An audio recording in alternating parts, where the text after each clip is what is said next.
Bismillahirrahmanirrahim. In this video, I want to discuss the Taharatul Marid, the purification of the sick person, wa Salatul Marid, and the prayer of the sick person. Oftentimes, when people are sick or they have injuries, they refrain from observing Salah. And for some, they pend the Salah until after they are okay and have been discharged from the hospital before they combine all the Salah together, even if it takes a couple of days before they are discharged. For some, they do not even observe the prayer at all. So in this video, I shall be displaying how the sick person is expected to perform ablution or the Tayamum in certain instances, and how he will observe the Salah while being on admission bed, whether in the hospital or at home. So watch this. So let's assume that we have an accident patient whose head has been bandaged, his hand, and also probably one of his feet. How is it to perform ablution in order to perform the Salah? Basically, we can divide this category of patients into two. One, someone that can perform the ablution by himself without needing any help. And two, someone who requires the help of another person to perform the ablution. So let's start with the first person. He is sick. He has bandage over his head, his hand, and probably his leg, and he can move his limbs, so he can perform ablution by himself. Watch this. So he starts by saying Bismillah, and he pours water on his hand. Don't forget that this hand is free, but this hand has been bandaged. And if he puts water on the bandage, it becomes messy. So what does he do? He will wash only the unbandaged part of his hand. So he does like this. The unbandaged part of his hand, like this. And then he puts water on this side of his hand too, and wash this one. He does that as much as he can without necessarily messing up his bandage.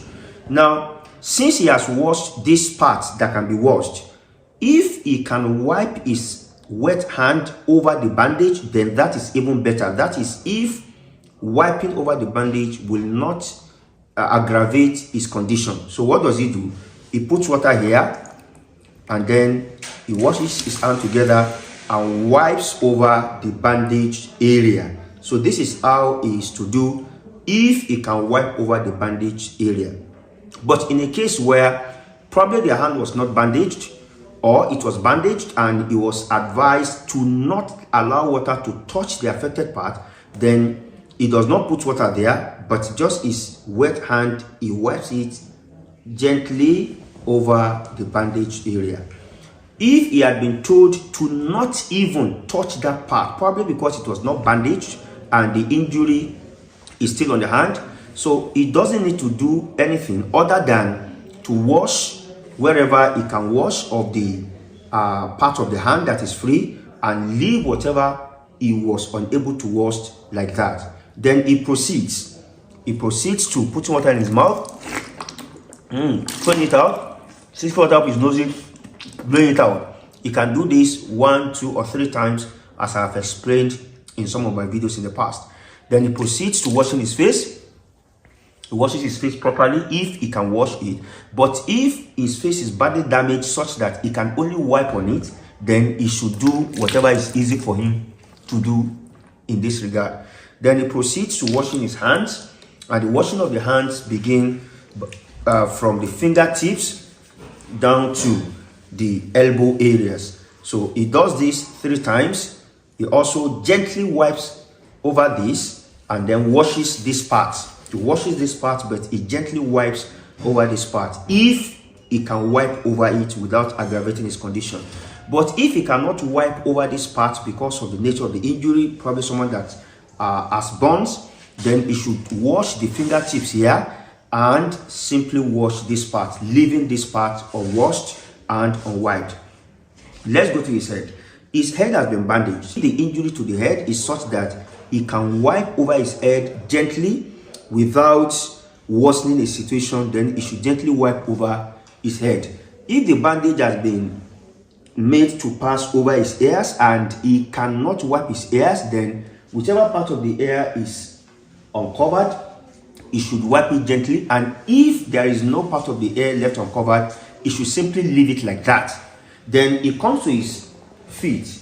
So the right foot has not been bandaged. He should wash it gently without messing up this bandage. He should wash it properly 1, 2, or 3 times. As for the left foot that has been bandaged, all he has to do is to wash the uncovered part of the foot, that's the toes here, and then the heels, which have not been covered by the bandage. And if he can wipe over the bandage area, he should simply wipe over if it is wet hand, both the top and the bottom. Then he can proceed to observe the Salah. This is for the sick person who can perform the ablution by himself. But let us assume that somebody was so sick that he had been admitted in the hospital, probably because of his sickness or because he had an accident, and the only thing he can do is to lay on his back. He cannot move any part of his limb. What does he do? He should seek the assistance of someone who can perform the ablution for him.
So this is how the sick person that cannot move his limbs should perform ablution.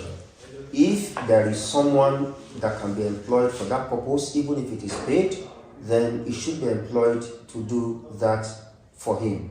But if there is no one to be employed for that purpose, there is no one to assist, or because he doesn't even have the means to employ anyone to do this on his behalf, then he can observe his Salat by doing Tayamum. In the case of Tayamum, the sick person can resort to doing Tayamum for the following reasons.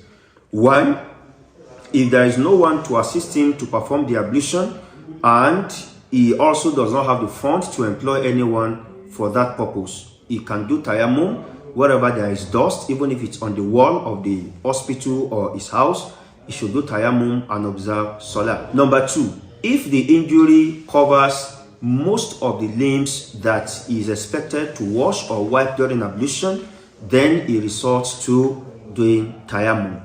But if the palms and the face are affected such that he is not even allowed to touch them in the first instance, then he may not be able to do Tayamum. but he should wash or wipe any parts of his body that is not affected by the injury, or which he can wash or wipe even if it is bandaged, and pray like that. So he leaves the other limbs untouched. How does he do Tayamum? Tayamum is the simplest form of purification in Islam, because it requires you to simply get a sand like this or a dusty surface. Then you place your two palms on the sand or on the dust. You check if there are particles of sand there. You remove them, because what you are using is the dust on your palms, not the sand itself. And then you wipe over your face, just like you wash when you're performing ablution. You wipe over the entire area of the face, and then you wipe over your palms, both the inner and the outer part of the palms. And this is how Tayamum is to be observed. So in case one is sick and cannot perform ablution because of the nature of the burns or because of the nature of the illness, then he can resort to doing Tayamum simply by placing his palms on the sand or on a dusty surface, then wiping over his face and wiping over his palms. This is how Tayamum is to be done. If the sick person is confined to the wheelchair, probably because he has spinal cord problems, he cannot stand, or maybe due to the nature of the injuries he has suffered, burns or what have you, he cannot stand to observe Salāt, which is the first pillar of Salāt, standing to observe Salāt. Allah subhanahu wa ta'ala says, وَقُومُوا لِلَّهِ قَانِتِينَ, stand in humility to obey and worship Allah subhanahu wa ta'ala. The Messenger of Allah also said, Salli qa'iman, observe Salāt while standing. So let's assume that the sick person is confined to the wheelchair, he cannot stand to observe Salāt. How will he pray when it's time for Salāt? Having performed ablution as illustrated earlier, or Tayamum as the case may be, the sick person should be made to face the direction of the Qibla. Once he is facing the direction of the Qibla and he is sitting on the wheelchair, he should make the Takbiratul Ihram, Allahu Akbar, by raising his two hands to the level of his ears, or to the level of his shoulders at least. And he should place his two palms, the right on the left, on his chest, if this is possible for him. If it is possible for him to do this, he should do that. But if he has suffered injury to his hands such that he may not be able to hold them together on his chest, he should leave his hands the way they are. After making the Takbiratul Ihram, he should proceed to recite Surah Al-Fatiha and any of the surah or ayah of his choice. And he should proceed after that to make the ruku'. In this instance, he will not be able to make the normal ruku' that we're expected to make in Salah. So he should simply lower his head a bit. This is the ruku' for the sick person. So what does he do? He says, Allahu Akbar, and goes for the ruku'. From the ruku', Sami Allahu liman hamida, he has risen from the ruku'. And then he goes for the sujood by lowering his head a bit lower than what he did in the ruku'. So he goes Allahu Akbar to the best of his ability. If he can go more than that, he should. If he cannot, he should just be a bit lower than the ruku'. So if his ruku' were something like Allahu Akbar, this should be something like Allahu Akbar. So this is a bit lower than the ruku'. And this is how he observed the Salat while sitting on the wheelchair from the first rak'ah up to the last rak'ah. Even for tashahud, if he can place his hands on his hip and knee area, he should do so. If he can move his finger, he should do so. If he cannot, he should sit however he is and continue his salat until he reaches the final step of at-taslim. This is how to pray when you are confined to the wheelchair. In a situation where the sick person has been put on drip and he intends to observe the salah, how is he going to pray?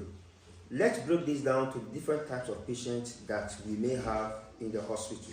Number one, the strong patient. This patient can actually stand up from his bed because his injuries are minor or because he feels better, and he also can move the drip together with the stand to where he is to observe the salah. In this situation, if he can do this, then it is allowed for him to move and observe the salah. So he faces the Qibla, and he says the Takbiratul Ihram, Allahu Akbar, and starts the Salah. From here, he can go for ruku', Allahu Akbar. Then he rises from ruku', Sami Allahu liman hamida.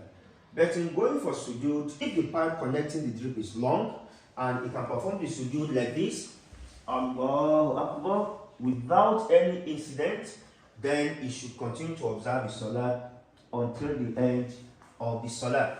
But if the pipe connecting the drip is short and he may be able to remove it, then while going for sujood, he may just remove it like this, Allahu Akbar, and pray to the best of his ability, even if it means that only one of his palms would be on the floor. And this is how he continues praying until he concludes his Salah. These additional actions do not affect the validity of his Salat. So this is the first type of patient. The second type of patient is not strong enough to stand by himself and to move to the place of the Salat to observe Salat. However, he has an assistant who can help him move from his mattress to the place of Salah and will also assist him to hold the drip up while he performs the Salat. Watch this.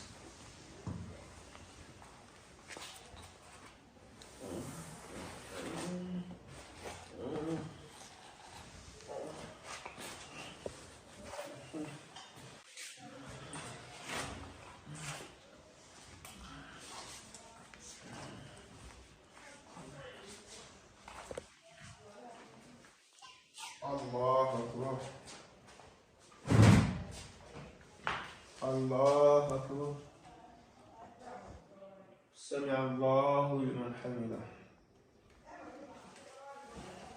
Allahu Akbar. Allahu Akbar. And so like this, he continues the Salat until he has concluded the prayer, because he has an assistant who would help him to hold the drip while he goes for sujood. This is the second type of patient. The third type of patient cannot stand up by himself to go and observe Salah, and he has no one to assist him. However, the mattress can be adjusted for him to sit while facing the Qibla. This is the best posture for him. So he sits to observe the Salat with the drip in his hand while facing the Qibla, and he says, Allahu Akbar. After reciting Fatiha and Surah, he goes for ruku' by gently bending his head, and then he goes like this, Allahu Akbar for ruku', Sami Allahu liman hamida, rising from ruku', and for his sujood, he makes sure that he bent his head a bit lower than he did for ruku'. So he goes, Allahu Akbar. So this is a bit lower than he had for ruku'. This is the third type of patient. He has no assistant, he can't go by himself, but his mattress has been adjusted for him so that he sits while facing the Qibla to observe the Salah. The fourth type of patient is someone that cannot move to the place of Salah by himself. He has no one to assist him, and his bed cannot even be adjusted for him to sit and face the Qibla, because he is so sick, or he has suffered so much from the accident that he only had to lie down mustalqiyan by facing up. So he had his back down and his face is up to the ceiling. He cannot rise to observe Salah. Having performed ablution, or be asked to perform ablution, how does he pray? He pray like that if he cannot move his limb and cannot face the Qibla. But if his feet can be pointed towards the Qibla, then this is better for him, so that he lies down on his back while his feet face the Qibla, and he prays like this, Allahu Akbar. If he can move his hand. If he cannot move his hand, he moves his lips and tongue, Allahu Akbar. Then he simulates the ruku' and the sujood to the best of his ability. If he can move his head, then he moves his head for ruku' like this, Allahu Akbar, raising his head a bit. And for sujood, he raises a bit more, Allahu Akbar, to indicate ruku' and sujood. But if he cannot even move any part of his limb because he had paralyzed and he needed to be assisted to perform ablution, then he prays with his mind. He prays with his mind, making the gesture for ruku' and sujood. If he can move his eyelids can do that. Allahu Akbar. Allahu Akbar for ruku, Allahu Akbar for sujood, by bending his eyelid a bit lower than his ruku. But if he cannot even move any part of his body, then he pronounces the takbirah, Allahu Akbar, and the other part, and in his mind he is simulating the ruku and the sujood. This is how he is to pray if he cannot move any part of his limb. And finally, the fifth type of patient is someone who cannot move his limb but has been advised to lay down on either sides, either on the right side if this is possible, or on the left side. To lay on the right side is better if he can, but if he cannot, then he may be laid on the left side. Let's assume a patient that has suffered burns to his back, so he needs to expose the back to the wind, so he can't lay down on his back, but he can lay on his right or on the left. How does he pray? He prays the way he is. He prays just as he is. If he can move his head, then he says Allahu Akbar. If he cannot move any part of his limb but his head, Allahu Akbar. If he cannot, he says Allahu Akbar. He goes for ruku, Allahu Akbar. He goes for sujood. After ruku, Sami Allahu liman hamida, Allahu Akbar, and like that until he completes the salah. The point here is that there is no reason for a Muslim to not observe Salat at all so long as he is alive and conscious. This is the point. So Islam has not excused anyone who is alive and conscious to abandon the Salah. He must observe the Salah in the best manner that he can, in the best posture that he can. He has no excuse to not observe Salah because he was sick, because he was admitted, because he suffered this injury or that injury. So long as he is conscious, he knows what he is doing, he must observe the Salah. I hope this helps. Wa sallallahu alaihi wa sallam ala nabiyyina Muhammadin wa ala alihi wa sahbihi.